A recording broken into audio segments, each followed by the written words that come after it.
bukan apa? Bukan selalu. Tapi insya-Allah kita akan apa? Kebiasaan lah untuk kita punya UAG ni kan. Mungkin lepas ni kita boleh jemput apa? Technician, bab kata Zuhair, IR Zuhair. Technician tu lepas ni mungkin kita boleh luaskan apa? Jemput shoot ke. Sikit-sikit kan. Sikit. Akhbar kan. Betul. So boleh kita sekarang. Tengok tu kan. Okay, so tak apa. Kita pernah makan, dah kenyang. Apa membuang masa kita jemput lah. Kita ni ustazah pilihan kita hari ni. Ustazah Diva Dina. Silakan. Okay. Sebenarnya Assalamualaikum warahmatullahi wabarakatuh. Ni macam sharing je lah kan. Macam sebab aku pun tak tahu apa dia lagi. Tripod ni. Macam yang kita selalu praktis kan tentang surah Al-Fatihah lah. Pada want to talk about share tentang surah Al-Fatihah kan, kelebihan dan macam a brief lah, a glimpse of apa sebenarnya Al-Fatihah ni kan. Sebab surah Al-Fatihah ni adalah something yang memang kita akan baca repeatedly, at least dalam setiap waktu solat kita. Dan macam kalau kat Petronas ni pun, ke kami kita pun ada that culture yang even sebelum start any ceremony kita akan baca surah Al-Fatihah kan. Dan hence the name pun Rasulullah katakan surah Al-Fatihah ni adalah Samuel Masani, sesuatu yang 7 yang diulang 7 ayat kan. So macam tak adalah nak go deeper pasal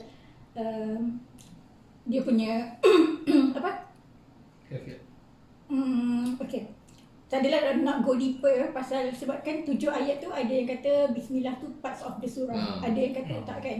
Benda tu panjang lah discussion, tapi memang ada masa Rasulullah baca Bismillah dengan kuat, ada masa Rasulullah baca Bismillah dengan senyap, dan ada masa yang memang tak dibaca pun. Betul. So that hence ada berbeza-beza pendapat lah, dan macam ni lah. Selain daripada tu, nama lain kita ada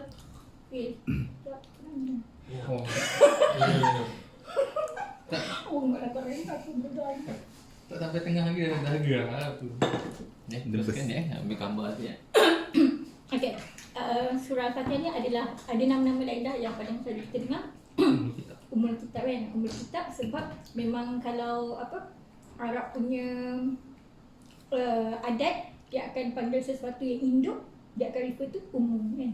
Ibu kan. Ummu ni literally maksud dia ibu lah. Okay, nama lain daripada surah Al-Fatihah ni juga ada Al-Wafiyah. Al-Wafiyah maksud dia yang lengkap, sebab kita akan baca Al-Fatihah, kita tak baca separuh kan. Kalau kita baca Al-Baqarah, kita tak baca ayat penuh, tak apa. Kalau kita baca surah-surah lain, banyak yang kita baca sekerat je. Tapi kalau Al-Fatihah usually dan memang dalam solat, kalau kita tak baca penuh memang tak salah solat kita kan. So daripada itu adalah Al-Kafiyah. Al-Kafiyah ni adalah yang mencukupi, sebab dengan baca surah Al-Fatihah ni dah cukup untuk sempurnakan solat kita. Kita tak perlu nak baca surah lain dalam solat.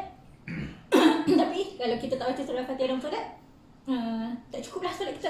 Daripada tu, kalau korang tengok buku ni The Healing Power Surah Al-Fatihah ni sebenarnya dia translation daripada Ibn Qayyim. Dia ada tunjukkan jugalah surah Al-Fatihah ni sebagai ar-ruqyah ataupun jampi, sebab memang ada beberapa peristiwa pada sahabat ni menggunakan surah Al-Fatihah ni sebagai healing lah, sebagai jampi untuk merawat macam tu. Untuk sakit ke untuk jin-jin syaitan-syaitan? Untuk sakit.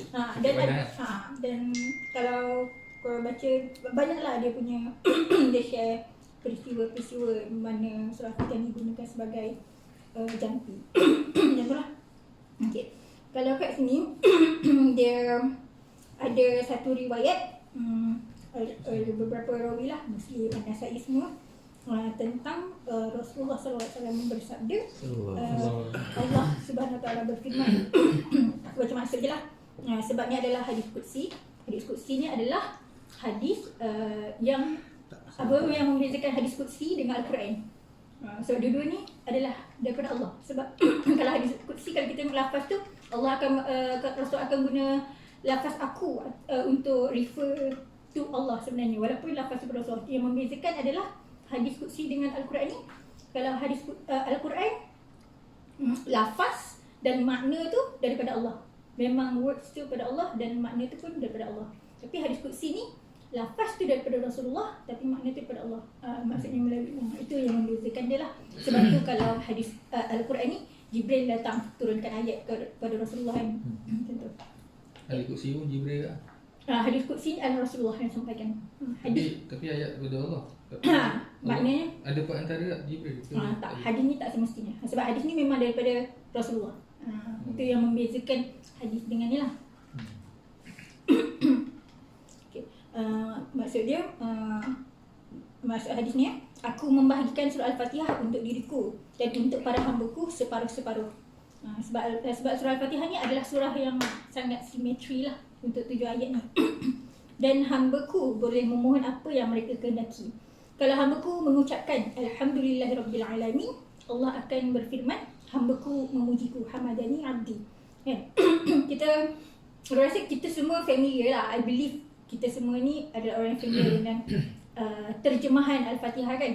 Dia selalu baca Alhamdulillahirrabbilalamin. Segala dan dia punya common translation adalah all praises to Allah kan. Alhamdulillah tu kita rasa sebagai pujian kan.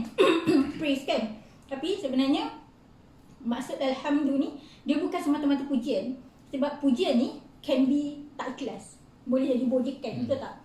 Tapi basically Alhamdulillah ni dia merangkumi pujian dengan syukur. Al-madhu, al-madah itu pujian dengan syukur. Apa yang membezakan madah dan syukur ni? Madah ni, pujian ni boleh jadi tak ikhlas kalau kita cakap kan. Boleh jadi macam dia buat something yang ataupun dia ada buat something in favor untuk kita, betul tak?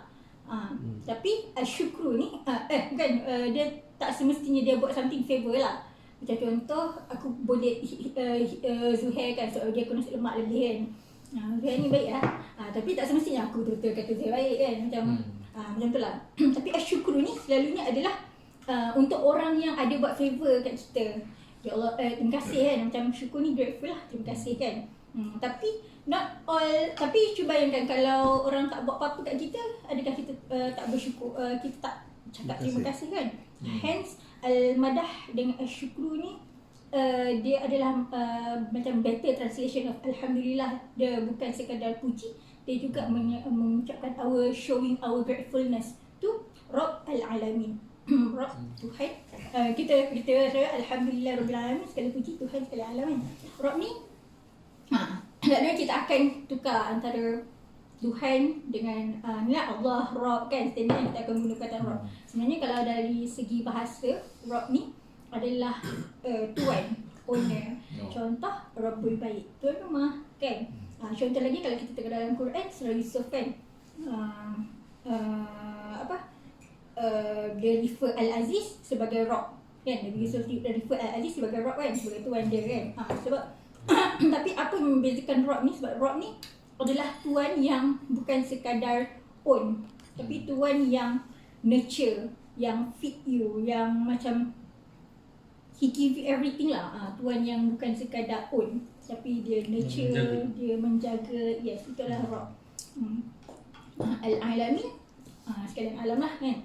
Dan nak katanya kenapa aku nak cerita pasal surah Al-Fatihah ni sebenarnya sebab aku selalu wonder kenapa out of 114 surah yang Allah turunkan, Al-Fatihah ni lah yang kita duk baca-baca.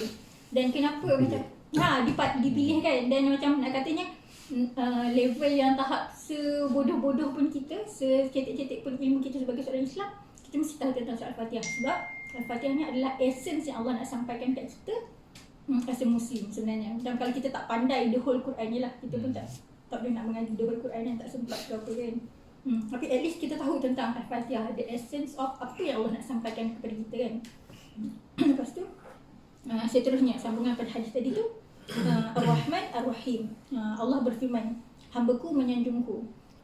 Kenapa? Macam mana? Okay, kita tahu Ar-Rahman Ar-Rahim ni adalah dua nama Allah daripada nama-nama yang Allah namakan dirinya sendirilah kan. Sampai 9 nama kan.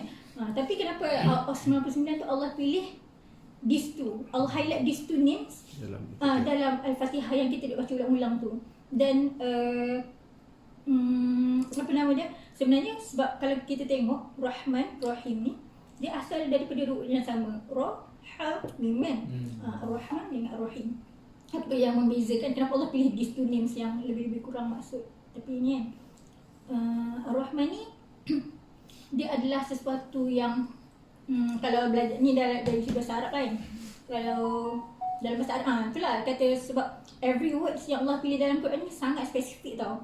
Sebab Arab ni dia ada salah satu cabang bahasa dia adalah ilmu saraf. Saraf ni macam mana cara pembentukan kata-kata bahasa Arab lah, daripada contoh huruf tadi kan, ra, ha, mim tu 3 huruf tu, bila Rahman dia jadi keadaan yang macam mana, Rahim yang macam mana, kalau Rahim tu Rahim yang macam mana kan, itu yang membezakan dia. Sebab macam kalau kita selalu belajar sekolah dulu, Rahman ni adalah Allah beri kita kat dunia, Ar-Rahim ni Allah beri kita ke akhirat ni kan.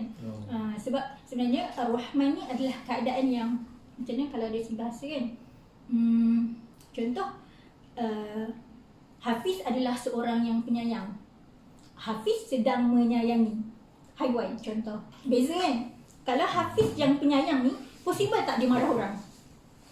Possible. Itulah beza dia, Rahman dan Rahim. Yes. Tapi kalau Hafiz sedang menyayangi, Spesifik. dia spesifik on that time. Sebab itulah orang kata, sebab itulah Ibnu Abbas ni kata Ar-Rahman ni di dunia. Sebab keadaan tu at present, being penyayang. Keadaan Allah yang penyayang kat dunia.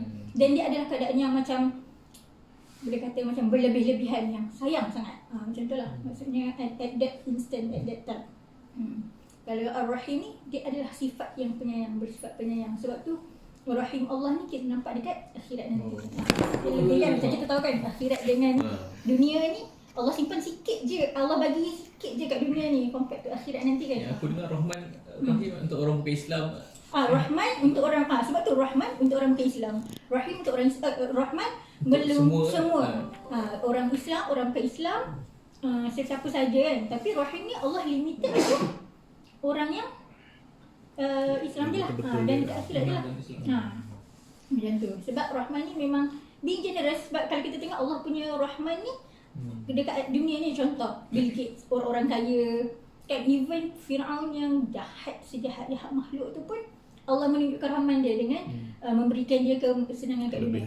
Kelebihan-kelebihan tu Allah tak adalah macam punish orang-orang yang jahat tu directly. Miskin. Macam tu kan.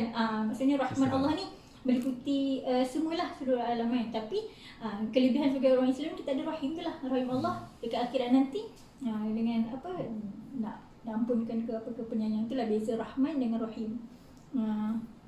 Seterusnya, kalau hamba-Ku tersebut mengucapkan Malik Yaumiddin, Allah berfirman, hamba-Ku memuliakan-Ku. Ataupun ada dalam riwayat lain kata, hamba-Ku menyerahkan urusannya kepadaku.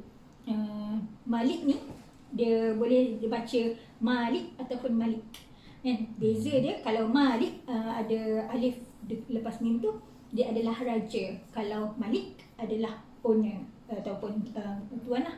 Itu yang membezakan. Tapi samalah Malik Yaumiddin ni kan.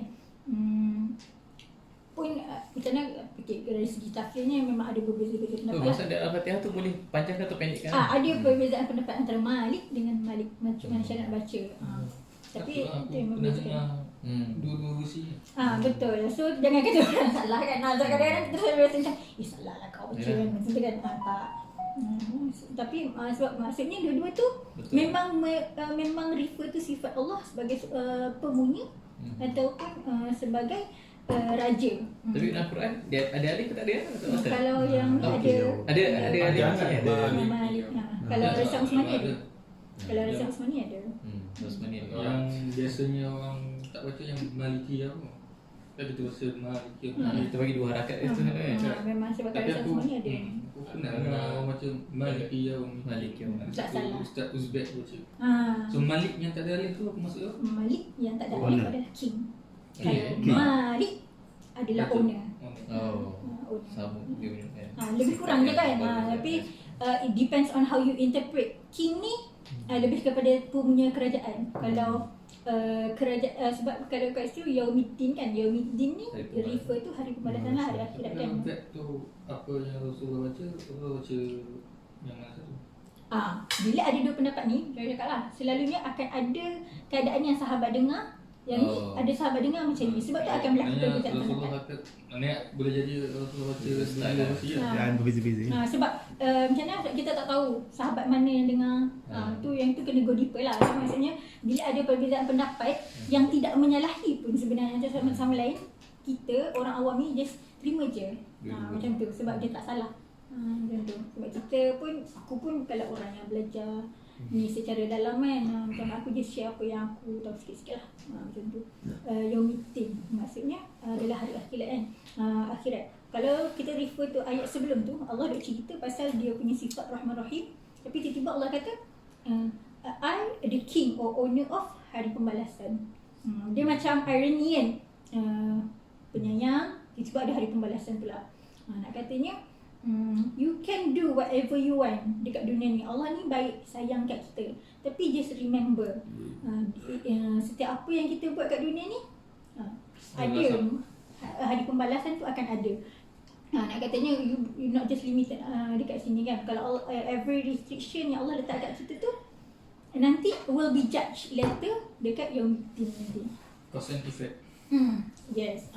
Itu sebenarnya macam kalau kadang-kadang kita hura-huraikan dia tak apa, dia ni okey je kan. Tapi just remember okey je kita tu setakat mana, limitation kita tu setakat mana. Macam contoh kalau kita ni Allah draw kita ni letak dalam satu circle, lepas tu orang kata never cross the line of the circles kan.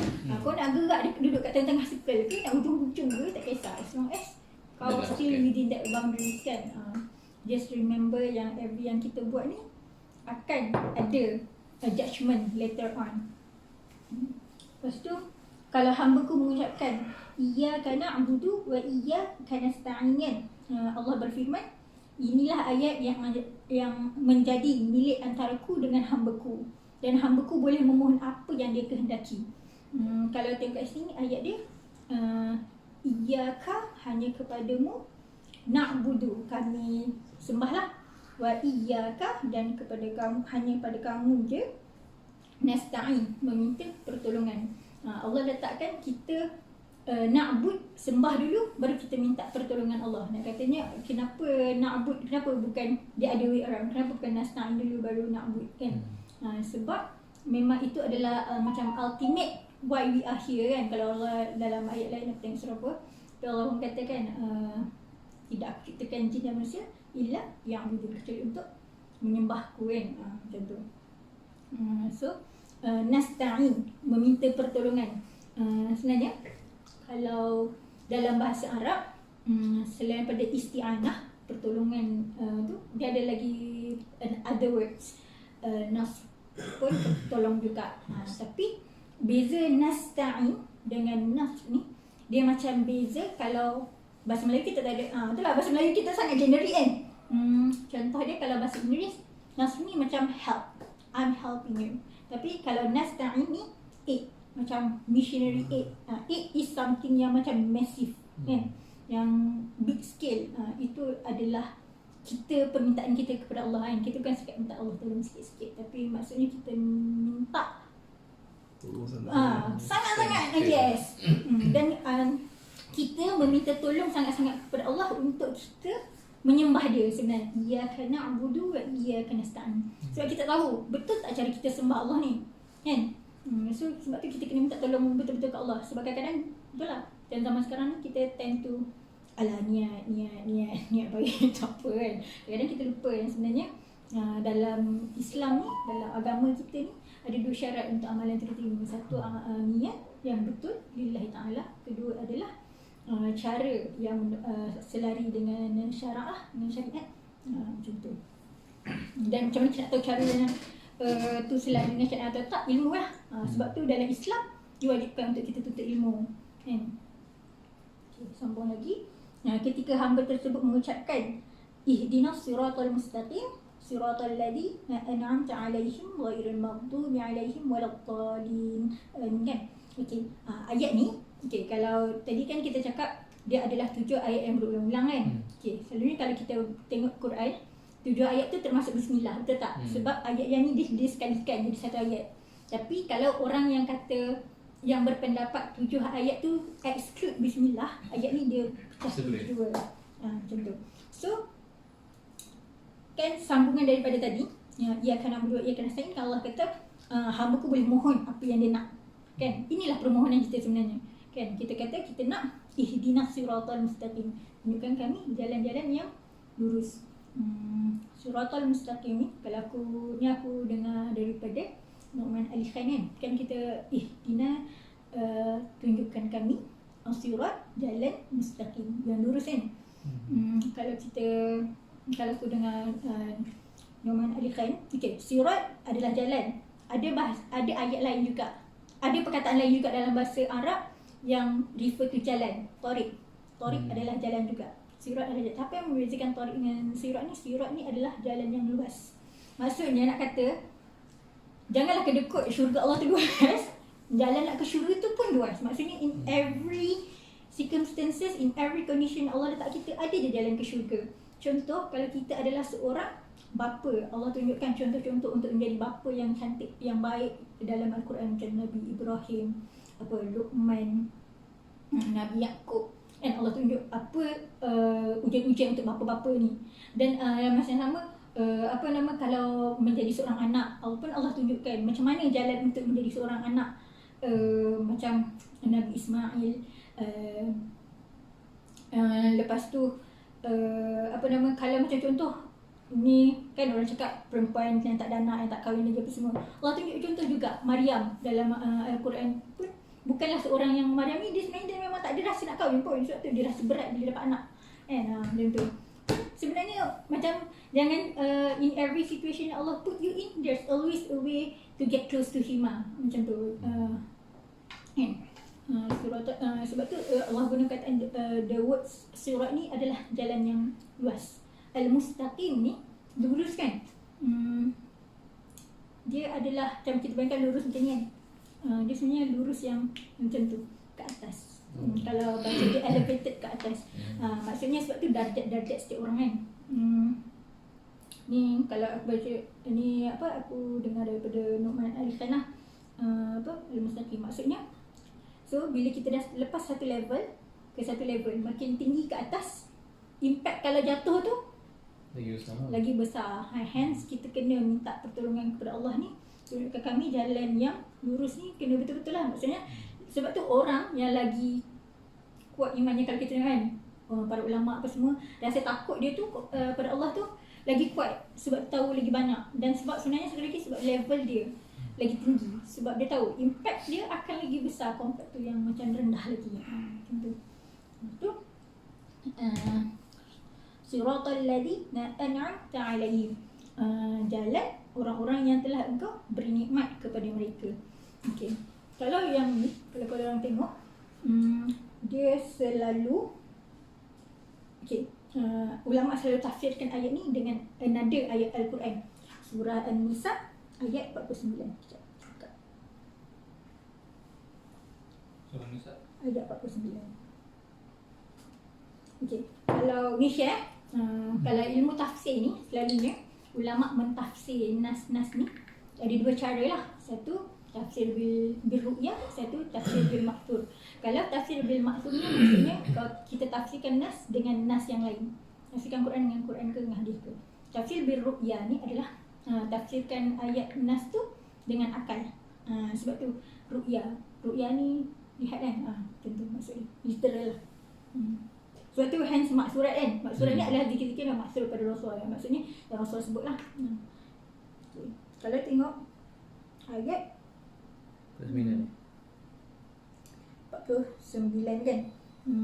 Allah. Sekejap ni.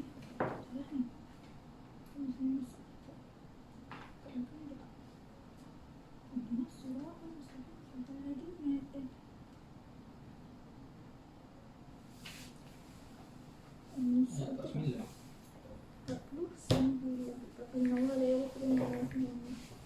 Alamak, rasa buku ni salah. Tidakkah engkau perhatikan? Bukan. Aku tengok, aku rasa ni salah ni, dia letak ni. Tapi ada satu ayat ni, barang siapa yang mentaati Allah, nanti aku cek balik surah apa. Tapi alladzina an'amta 'alaihim dia punya tafsir lah. Siapa yang mentaati Allah dan Rasul. Aku rasa salah, aku ni salah tulis ni. Nabi versi dulu. Itu. Kemudian Nabi, orang yang dianugerahkan nikmat oleh Allah iaitu Nabi dan Nabi, wasiddiqin, wasyuhada, wassalihin. Ulaika apa? Nanti aku Okay, cakap. ya Arhamar Rahimin. Tu ayat apa? Tu surah apa? Betul. Selalu doa Okay. Ihdinas siratal mustaqim. So itu adalah maksudnya nak kata siapakah orang-orang yang Allah beri nikmat tu? Orang-orang yang Allah beri nikmat tu adalah para nabi, para siddiqin, orang-orang yang mati syahid dan orang-orang yang soleh. So maksudnya kalaulah kita tak boleh nak jadi one of golongan-golongan para nabi, memang taklah kan. Para siddiqin pun tak tahulah kan. So syahid, orang yang soleh, kalau kita tak boleh jadi antara ni, tapi kita jadi Soleh. part of that. Maksudnya masih ada harapan lah untuk kita menjadi part of alladzina an'amta alaihim.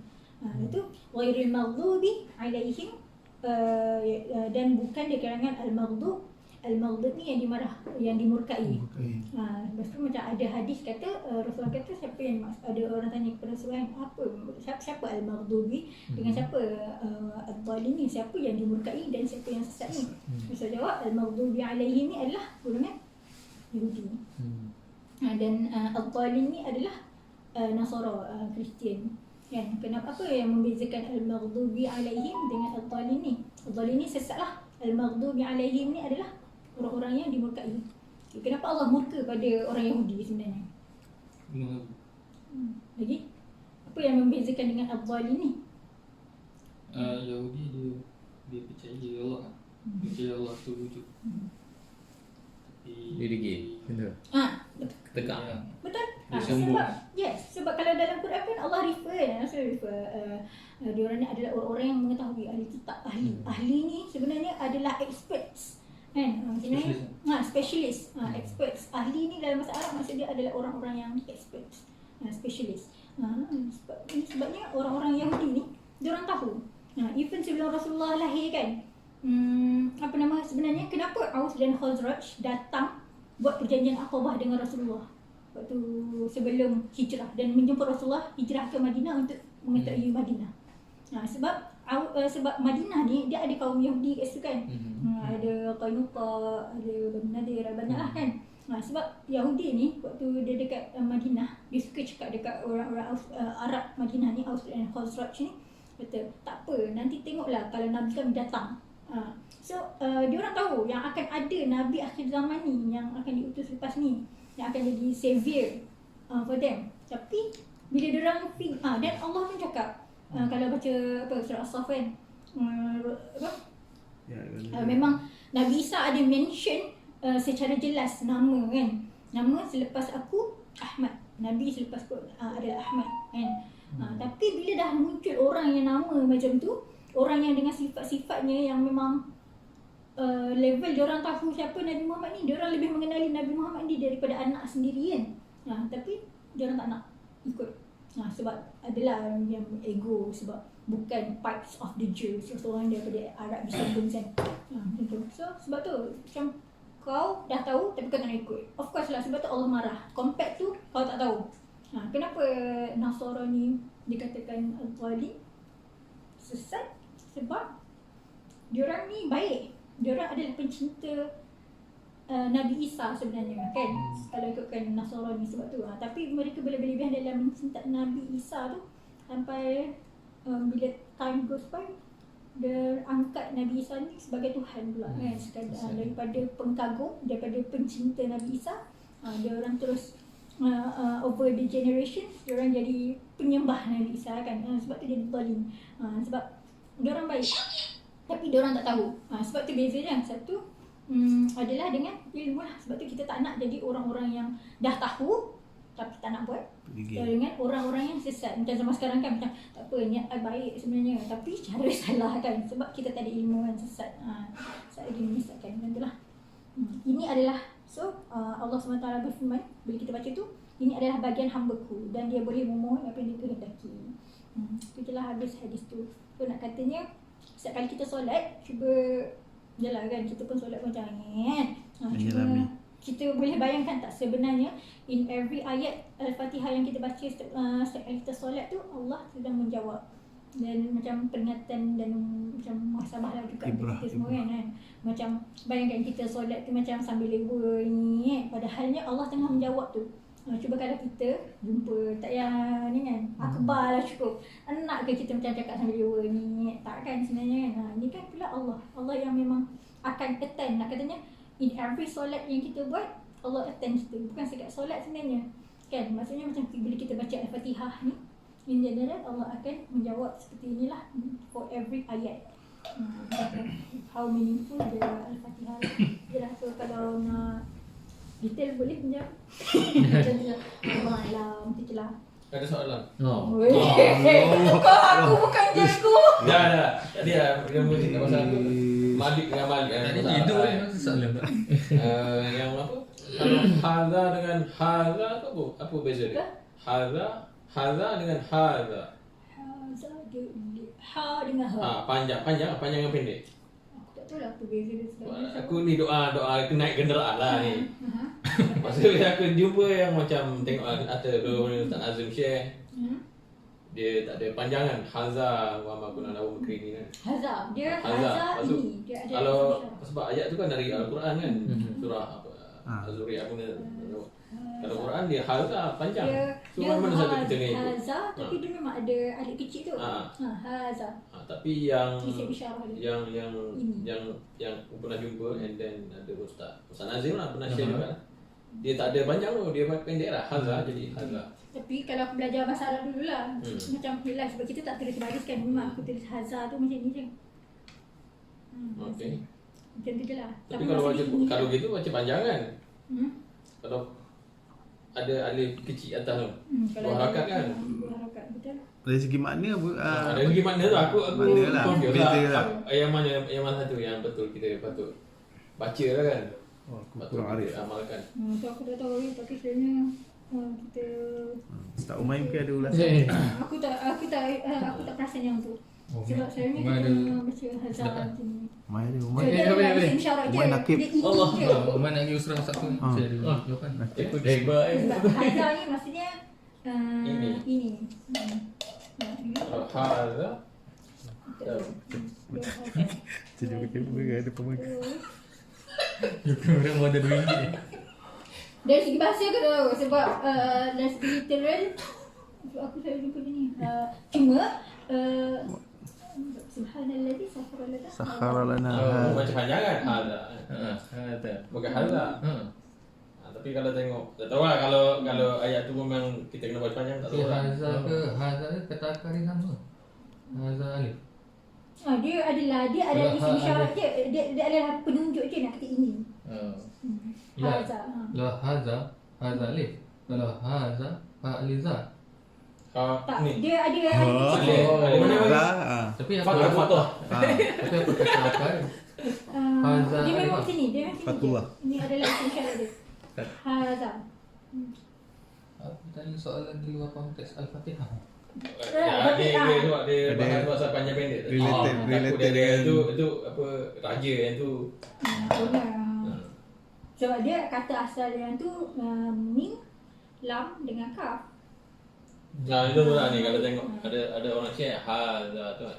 Alif ada apa alif patah. Haza tu ini lah. Haza tu. Ini seorang.